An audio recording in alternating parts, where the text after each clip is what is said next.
एक फ्लाइट जो लंदन के लिए टेक ऑफ करती है। 1 घंटा गुजरने के बाद पायलट सबको एक ऐसी खबर देता है जिससे पूरी फ्लाइट में डर का माहौल पैदा होता है। ऐसा क्या हुआ जानते हैं आज के केस की कहानी में।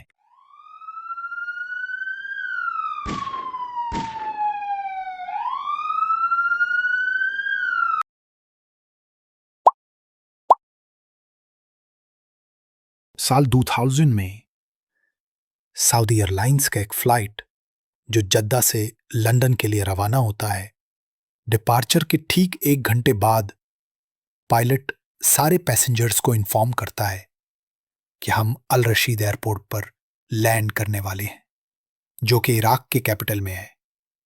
सब हैरान होते हैं कि ये तो एक डायरेक्ट फ्लाइट है, इराक में क्यों लैंड करने वाले हैं। कुछ ही देर में पायलट सबको बताता है कि ये फ्लाइट हाईजैक हो चुका है। इस फ्लाइट में कुल 95 पैसेंजर्स थे, जिनमें से एक प्रिंस भी था, सऊदी के शाही खानदान से। सब डर में होते हैं, लेकिन डर से ज्यादा एक हैरानी होती है। हैरानी इसलिए कि फ्लाइट को सिर्फ 2 आदमियों ने हाईजैक किया था, और वो कौन? उनमें से एक सऊदी की इंटेलिजेंस एजेंसी में था जो एयरपोर्ट पर काम करता था, और दूसरा एक रिटायर्ड बॉर्डर फोर्स गार्ड का अहलकार। मतलब जिन्हें हिफाजत करनी थी वही खतरा बन गए।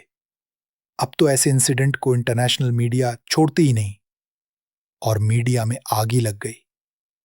उनकी सिर्फ एक डिमांड थी कि इराक हमें असाइलम दे अपने मुल्क में, तो हम सबको छोड़ देंगे। और इराक उनकी डिमांड मान लेता है, जिससे सबको ये शक होने लगता है कि इस सब के पीछे इराक का हाथ है। जब असाइलम मिल जाती है तो वो फ्लाइट को छोड़ देते हैं, जो बगैर किसी नुकसान के वापस सऊदी चला जाता है। वो दोनों 3 साल तक इराक में रहते हैं। फिर 2003 आता है। जब इराक में अमेरिका आता है तो वो डर जाते हैं कि ऐसा ना हो कि हमें अरेस्ट कर लिया जाए, तो वो जॉर्डन भाग जाते हैं, जहां उन्हें अरेस्ट कर लिया जाता है। पता सिर्फ एक चीज चलती है कि उनके पीछे इराक नहीं था, क्योंकि वो शुरू में सीरिया में लैंड करना चाहते थे, लेकिन सीरिया ने उन्हें लैंड करने नहीं दिया, जिसके बाद उन्होंने इराक को चुना। लेकिन ऐसा क्या वजह थी कि उन्होंने इतना बड़ा मामला किया, ये आज तक किसी को पता नहीं चल सका। ये थी हमारी केस की कहानी।